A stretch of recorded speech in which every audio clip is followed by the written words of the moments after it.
Bună ziua, prieteni! Anul 2022 a fost un an complicat, un an în care s-a produs o invazie în Ucraina care a forțat mii de cetățeni să-și părăsească casele și să caute un refugiu în Republica Moldova. Am fost gazde în alt sens al cuvântului, iar ospitalitatea noastră a trebuit să fie un catalizator pentru o cauză umanitară. Cu toate astea, turismul moldovenesc clasic a continuat să se dezvolte în pofida tuturor greutăților. Și în acest an, USAID a continuat să susțină turismul moldovenesc, cu accent pe creșterea rezilienței acestuia. Despre rezultatele și proiectele implementate vorbim astăzi cu șeful misiunii USAID în Republica Moldova, domnul Scott Hocklander. Bună ziua, domnule Hocklander, și ne bucurăm să vă revedem în studioul Agora. It's great to be here. Domnule Hocklander, este deja bine cunoscut faptul că dezvoltarea turismului este unul dintre domeniile strategice susținute de USAID în Republica Moldova. Recent chiar a fost lansată pensiunea CUIB-ul din raionul Strășeni, beneficiar al MCTA. Cum a fost experiența dumneavoastră acolo și cum v-ați simțit acolo? Ce v-a impresionat cel mai mult? Well, again, Plăcinte, thank you so much for having me here and talk about what I think is a really exciting sector and growing sector in Moldova. As you mentioned, I had the great privilege to go out and launch a new bed and breakfast in Căprianei. The owner, Vitaly Relian, and his wife, Katerina, really were in the process of fulfilling what I think is a lifelong dream, and that is to have a bed and breakfast out in the area of Căprianei. I think maybe the thing to speak to my impression is just the whole concept of CUIB, the nest, and but I asked Vitaly, I'm like, where does this come from?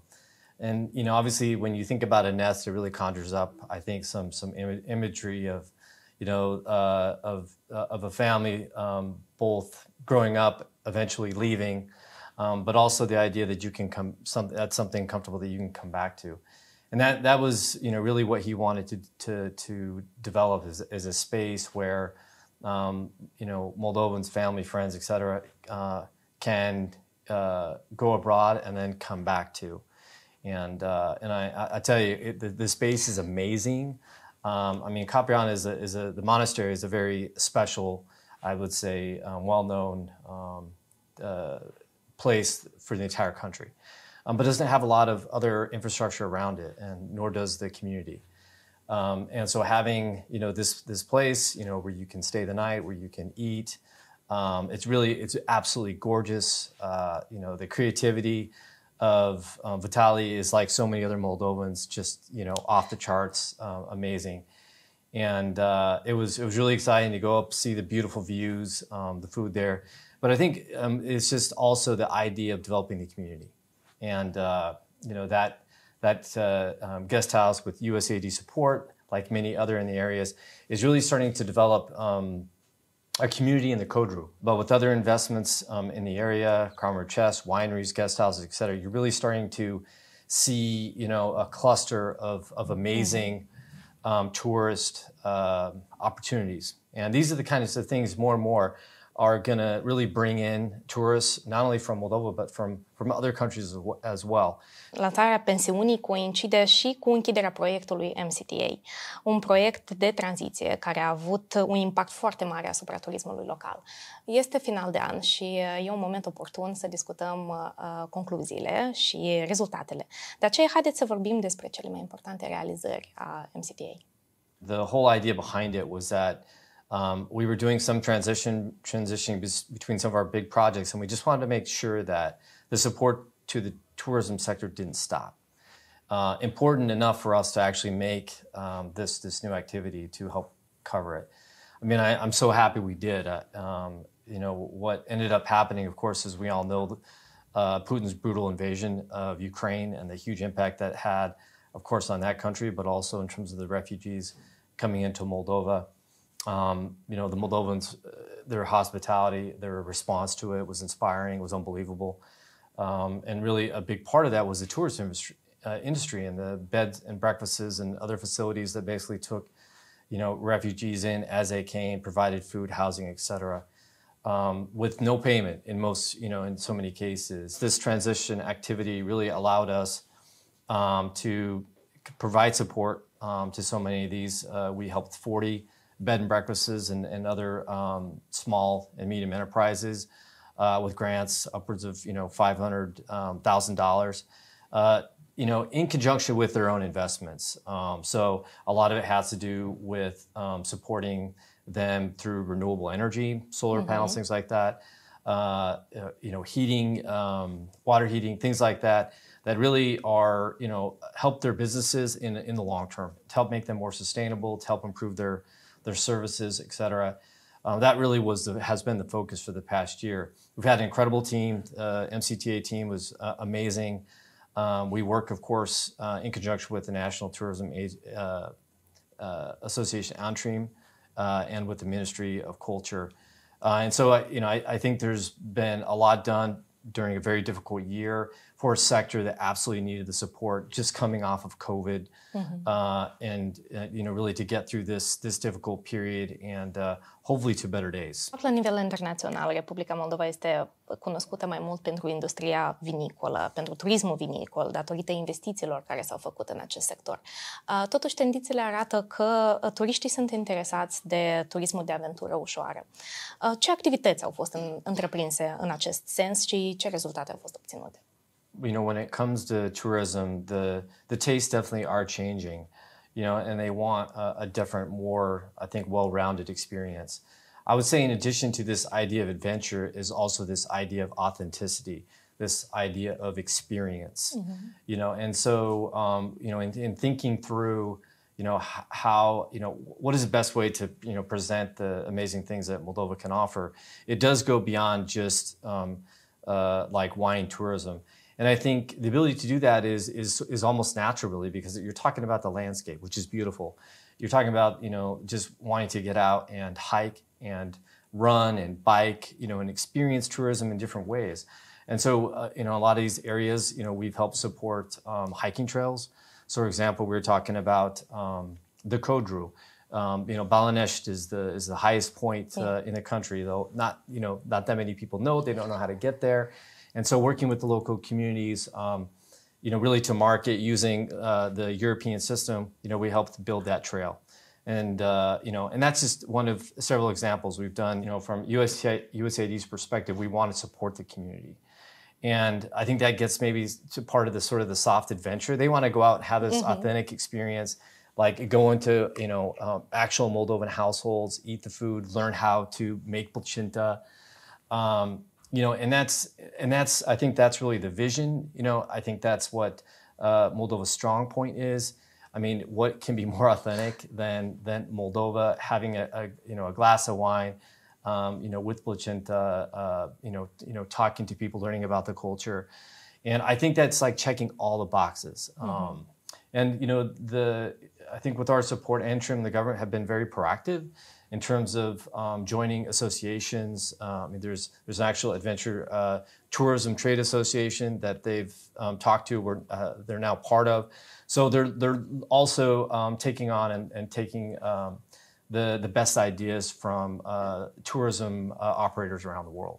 Dumneavoastră puțin ați menționat despre acest lucru, dar într-adevăr Moldova a făcut pași importanți în acest an pentru dezvoltarea durabilă a turismului și este deja membru a celei mai reprezentative comunități internaționale, Organizația Mondială a Turismului. Ce înseamnă acest lucru și care sunt beneficiile acestui statut? Similar to the Adventure Trade, Adventure Tourism Trade Association, obviously UNWTO offers, again, global recognition. They have like a set of standards, that they expect all their members to follow. It really helps Moldova's tourism industry to raise its standards, raise its stakes, to get more, to be known. It also is I think, a bit of a seal of approval when tourists are looking at, what they can expect in terms of standards in a place. It really, again, it's like a target for Moldova to continue to aspire to. We talked a little bit about tastes. I think one of the things that tourists want is they want to know that their impact on the environment is going to be as little as possible. That's why this idea of sustainability is so important. We talked about energy, having solar panels, having renewables as part of it. I think tourists, they want to see that. I think in all aspects of sustainability, USAID is really supporting Moldova to be premium branded, not just in quality, but also in sustainability. So there's lots of opportunities for, I think, Moldova to see what is out there, to see what the highest standards are, to be a part of that, to learn from their peers. But also, I think Moldova has a lot to teach too. I think there's experiences here that are unique, and so it's kind of a two-way exchange of ideas and experiences. Ați vorbit despre sustenabilitate și despre practici pe care le putem deprinde în Republica Moldova, dar de fapt anul acesta pensiunile și afacerile specializate în turismul rural au beneficiat și de proiecte de digitalizare a serviciilor. Ne puteți da detalii despre acest proces? I think all parts of really the economy, society were hit hard by COVID. Certainly the tourist industry felt it as hard as anyone, really, just because the inability to travel and get about. I think one of the things that we're all able to make some productive use of that time is really in terms of digitalization, and also I think speaks to global trends. You really need to be digital to get your name out there. So there's really like a functional aspect of it. I mean, tourists have to be able to make reservations. That they absolutely need to digital pretty much more and more. No one's calling on the phone to make a reservation. They want to do it off their phone. They want to do it off their computer. But they also want to see they want to see the product. They want to see, hey, what the rooms look like. What does the environment look like? And so we've been able to work with so many of the bed and breakfasts to do 360 filming around their facility, to do drone work so people can see it from above or from different vantage points, to take high quality, amazing pictures, so people can actually go in and, do the experience and see if that's, a place that they want to visit. I mean, that's just, where things are going, paying online, doing the reservations online. I mean, all these things are important to get out there and have access. And that's the other great thing is, having a wonderful world-class website, people can access that from anywhere in the world. I mean, that's really, where things are going, and that's really going to connect, some of these adventure tourists, from places around the world to come here. Și în ultimul moment aș vrea să vă întreb despre faptul că USAID de fapt a susținut turismul moldovenesc toți acești ani și care au fost de fapt principalele motive pentru a susține acest sector. So USAID started supporting, I think, tourism really more directly around 2013. So it's been some time now. And I think it's a recognition, as in other parts of our portfolio, that tourism, could be a very growing, important part of the economy here. We saw that as a way to really feature hospitality, because I think anyone who comes to Moldova, they realize almost immediately this has got to be one of the most hospitable places they've ever been. The way that Moldovans host visitors is, I think, as good as it gets, and there's so much to work with, and I think the other part of it, it's the opportunity, obviously, to show the culture and for people around the world to understand, what is amazing and authentic about Moldova. But it's also about basic things. It's about economics. It's about jobs. It's about developing the rural economy and involving communities that maybe have lost jobs, have lost businesses, and are looking for opportunities to really rejuvenate their communities. And within so many of these communities really is the most authentic Moldova. And so to be able to provide those opportunities to give opportunities to house and provide accommodation and then provide experiences, bring communities together, to provide this growing part of the sector was something that we wanted to do, and it fit in with wine. Obviously, there's a whole really amazing traditions and culture of Moldova that, as we've seen with wine, can be incredibly productive economically, provide jobs, provide income, provide exports. I mean, the wine's winning, literally thousands of awards, globally speaking, and that's another thing that's going to bring people here. And I think there's a lot of like important relationships between having wine, having tourism, having great agriculture products, you know, which is really one of the reasons why we have a new project that combines all those things. $50 million investment, you know, which is double what we did before. So I think, you know, finding, you know, the positive relationships of those sectors together, really ensuring that we're seeing development in rural areas. All these things made sense, you know, and I think another thing, frankly, is we kind of were the main donor that was out there. There wasn't a lot of other donors providing that support. And I think if you hear so many of the partners that we work with, and they're amazing, the community of the tourism sector is, you know, it's a special group of people who really are dedicating their livelihoods to hosting people, making people feel special and having a great experience. I mean, that's one of the coolest things about this group is what they do. So I think for all those reasons.